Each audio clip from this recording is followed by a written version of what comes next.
Film ini akan menceritakan seorang keluarga bernama keluarga Bond yang melakukan pindahan ke sebuah rumah yang dimana rumah tersebut dibangun di atas tanah kuburan.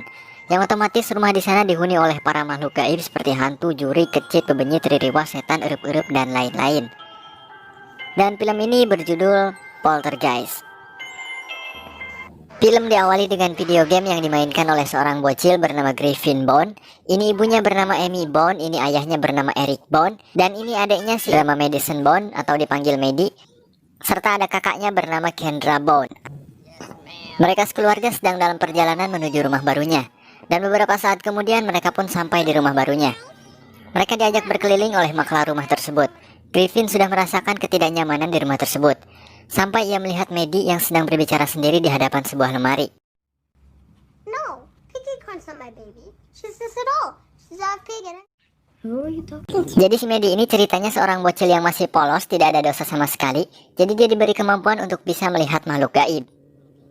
Maklar rumah mengatakan bahwa rumah tersebut susah untuk dijual. Jadi dia memberikan potongan harga kepada keluarga Bond. Tak lama kemudian truk yang mengantarkan barang-barang mereka pun datang, yang berarti mereka resmi membeli dan pindah ke rumah tersebut. Sementara keanehan mulai terjadi di sini. Ketika Griffin hendak mengambil bolanya yang menyangkut di atas pohon, ia mendengar suara menyeramkan yang berasal dari pohon tersebut.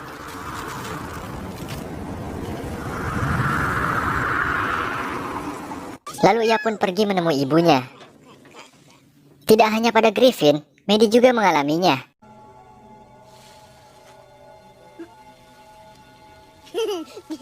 Namun dikarenakan si Maddie ini adalah anak yang polos, jadi dia menganggap itu sebagai jokes. Menjelang malam mereka sekeluarga berada di dalam rumah, dan keanehan terjadi lagi. Ketika Maddie dan Griffin memegang gagang sebuah lemari, rambut mereka menjadi tegang dengan sendirinya. Dikarenakan hal tersebut tidak terlalu menyeramkan, mereka pun menganggapnya sebagai jokes lagi anjir. You look ridiculous. Sementara keanehan tidak terjadi pada Maddie dan Griffin saja. Amy pun mengalaminya. Ketika hendak mencuci pakaian, antingnya terlepas dan terjatuh ke tempat yang penuh dengan lumpur. Dan tak lama kemudian di bawah mesin cuci muncul cairan hitam secara tiba-tiba.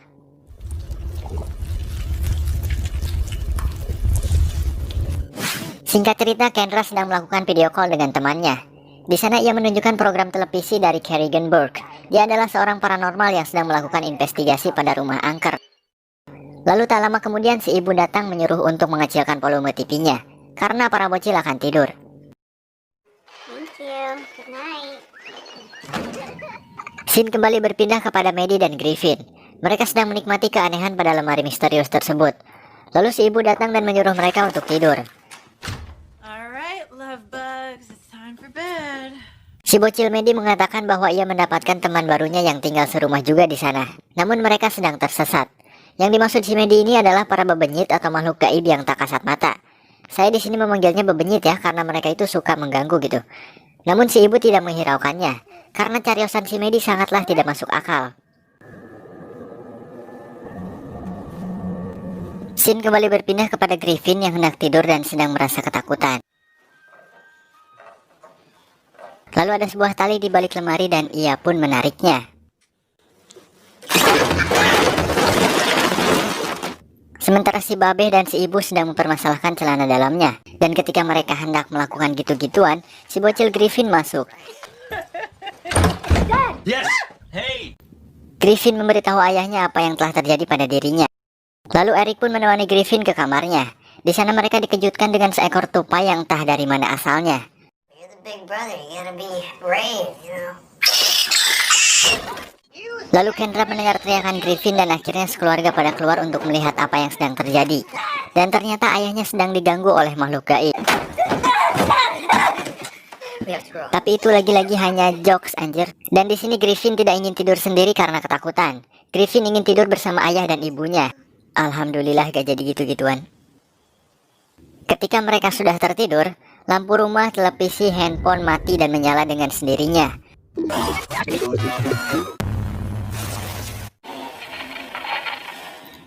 Lalu Griffin yang sedang tertidur bersama orang tuanya pun terbangun dan melihat apa yang sedang terjadi. Dan ternyata Maddie sedang berbicara dengan makhluk gaib via elektronik. Ia berbicara lewat televisi yang menyala secara tidak karuan.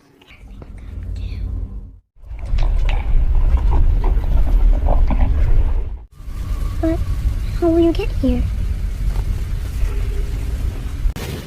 Tak lama kemudian Griffin mencabut kabel TV-nya dan alarm rumah pun menyala.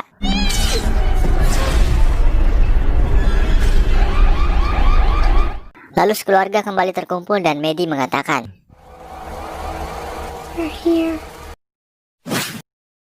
pada keesokan harinya ketika Griffin hendak memindahkan buku-bukunya, Griffin menemukan bolanya yang bergerak sendiri. Mengira itu adalah perbuatan Maddie, Griffin langsung pergi ke kamarnya. Namun Maddie tidak ada di sana. Dan bola tersebut kembali bergerak mengetuk lemari. Dan beberapa saat kemudian buku-buku Griffin tersusun di ambang pintu, lalu terpental dengan sendirinya. Griffin yang mengalami kejadian tersebut langsung memberitahu ayahnya. Sementara si ayah baru pulang setelah memberikan semua keinginan anak dan istrinya, termasuk handphone baru untuk Kendra yang sebelumnya rusak karena kejadian semalam. Namun sangat disayangkan, di sana tidak ada satupun yang mendengar bacrekan si bocil Griffin. Hingga akhirnya si ibu membentak Griffin karena hari wang ngebacrek teruslah, lalu Griffin pun pergi. Singkat cerita, Amy dan Eric pergi ke sebuah pertemuan untuk makan malam. Dan di rumah hanya ada Maddie, Griffin, dan Kendra. Dalam sebuah perbincangan, salah satu orang mengatakan bahwa wilayah rumah yang ditempati Eric sekarang dulunya adalah bekas tanah kuburan. Kembali ke rumah, ketika Kendra sedang chattingan dengan pacar gelapnya, ia dibuat aneh karena layar handphonenya tiba-tiba error. Lalu ia berjalan dan masuk ke sebuah ruangan. Dan di sana ia melihat lantai rumah yang tiba-tiba retak dan mengeluarkan lumpur hitam.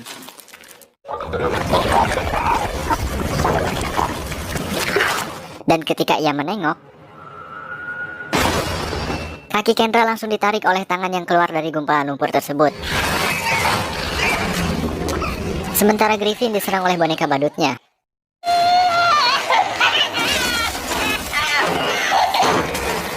Lalu ia pergi mencari Kendra. Namun Griffin tidak menemukannya. Dan Griffin pun menuju kamar Maddie. Di sana Maddie sedang merasa ketakutan. Griffin yang sama-sama takut pergi kembali mencari Kendra. I'm scared. Just stay away from the closet. Don't leave me. Ketika hendak menuruni tangga, ia dihentikan oleh makhluk gaib, sehingga tidak bisa bergerak sama sekali.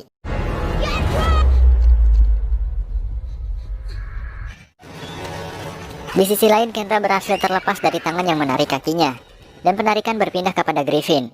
Ranting pohon besar yang berada di pinggir rumah tersebut memanjang menuju Griffin dan menariknya hingga ke atas pohon.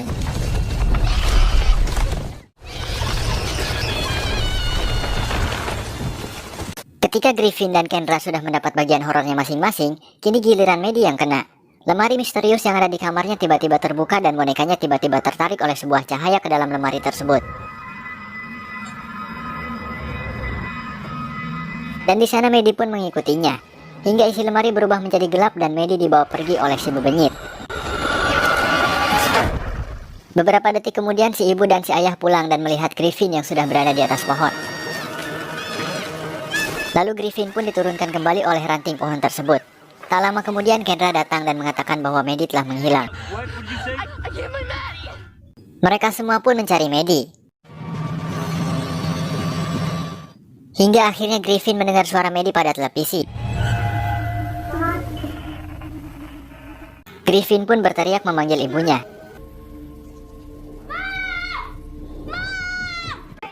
Dan pada keesokan harinya, Amy dan Griffin menemui paranormal yang bernama Dr. Powell untuk memecahkan masalahnya. Dan di sana juga Griffin merasa bersalah karena telah meninggalkan Maddie. Lalu Dr. Powell dan timnya menginvestigasi rumah mereka. Where now? Orang ini bernama Boyd. Ia sedang menceritakan pengalamannya. Dan ketika si Boyd ini akan duduk, kursinya tiba-tiba terpental dengan sendirinya. That kind of a thing with the naked eye, so Dan setelah itu Paul menjelaskan bahwa hantu yang menghantui rumah keluarga Bond tersebut bukanlah hantu biasa, melainkan sosok arwah jahat yang sedang marah. Here is probably closer to a poltergeist intrusion. Ketika Eric sedang meminum orang tua, ia mengalami halusinasi. Dan tak lama kemudian Amy pun datang. Sementara itu, Paul dan timnya telah mempersiapkan semua peralatan untuk berkomunikasi dengan Maddie yang telah dibawa ke dunia lain. Gangguan dari hantu bebenyit masih terus meneror. Ketika Boyd akan memasang sensor panas di lemari, Boyd diganggu oleh makhluk tersebut.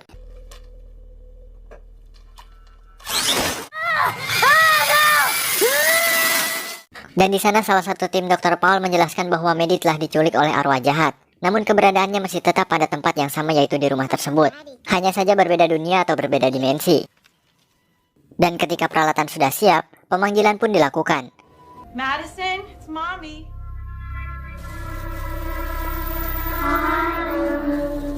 Pemanggilan berhasil dilakukan, namun beberapa saat kemudian arwah jahat tersebut mengacaukan semuanya. Hey, honey. Daddy's here too. We're all waiting for you.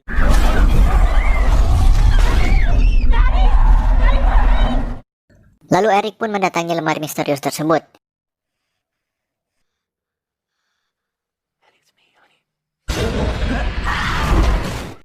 Ketika sedang marah-marah, di sana Eric tidak sengaja membongkar portal menuju dunia lain, yaitu tempat Maddie diculik. Give her back! Give her back! Get out! Dan portal tersebut terhubung ke atap rumah yang dimana itu adalah jalan keluar dari dunia lain tersebut.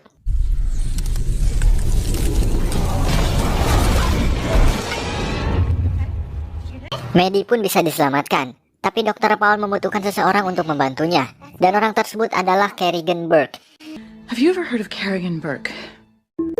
yaitu seorang paranormal terkenal yang memiliki program televisi horor. Ketika Griffin sedang bermain drone, Kerrigan datang dengan taksinya. Lalu Kerrigan pun memeriksa semua keadaan rumah, mulai dari portal jalan keluar dari dunia lain, tanah hitam yang baunya kayak tai, sampai lemari misterius di rumah tersebut. Dan Kerrigan pun membicarakan soal arwah dari mayat yang dikuburkan di sana. Maka mereka telah dipindahkan namun mayatnya tidak. Dan itu membuat arwah mereka merasa menderita dan marah. It's more like a mob. They suffered a terrible injustice. Mereka terjebak dan oleh sebab itulah mereka menculik Maddie sebagai penuntun dari kegelapan menuju cahaya untuk pembebasan mereka agar bisa tenang. Hal tersebut bisa dilihat ketika para arwah menarik boneka Maddie lewat sebuah cahaya. Dan akhirnya Maddie diculik, yang artinya mereka butuh penuntun. Akhirnya Kerrigan pun melakukan rencananya. Ia membawa tali sedangkan tim dari Dr. Paul menyiapkan kamera pelacak untuk melacak keberadaan objek pada dunia lain. Ketika Amy menanyakan soal anaknya Kerrigan, di sini kita diberitahu bahwa Kerrigan dengan Dr. Paul dulunya ternyata adalah suami istri. It wasn't just. Oh, the two of you. Entah mereka masih menjalin hubungan suami istri atau tidak, kita lanjutkan saja ke penyelesaian masalahnya. Langkah pertama, tali yang dibawa Kerrigan akan digunakan untuk memancing atau menghubungkan jalan masuk dan keluar dari dunia lain agar tetap terbuka. Jika talinya putus, maka rencana mereka bisa saja gagal. Langkah kedua, ia harus menerbangkan drone milik Griffin untuk masuk ke dunia lain. Namun sayangnya itu bukan keahliannya.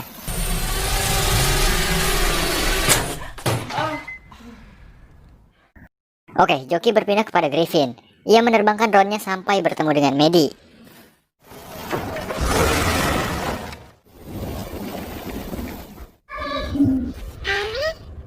Ketika drone-nya sampai kepada Maddie, para arwah jahat langsung menghancurkannya. Dan di sini jalan satu-satunya yaitu harus ada seseorang yang masuk ke dalam portal tersebut. Ketika orang-orang sedang berdebat, Griffin memutuskan pergi untuk memasuki portal. Karena ia berpikir bahwa sebab Maddie diculik oleh arwah jahat adalah karena kesalahannya.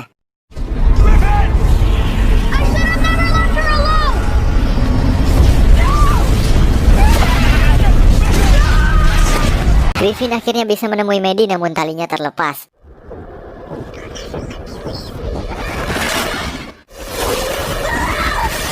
Dan akhirnya Griffin dan Maddie berhasil keluar. Lalu mereka berdua pun dikejeburin ke dalam air agar bisa bernapas kembali. Right now, okay?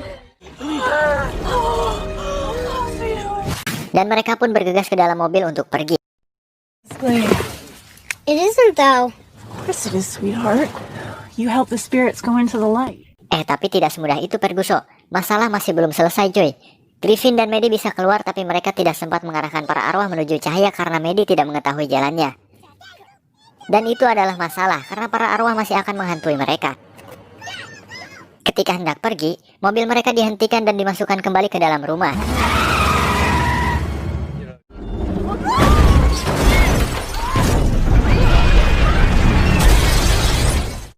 Dan arwah jahat berusaha menculik Maddie kembali.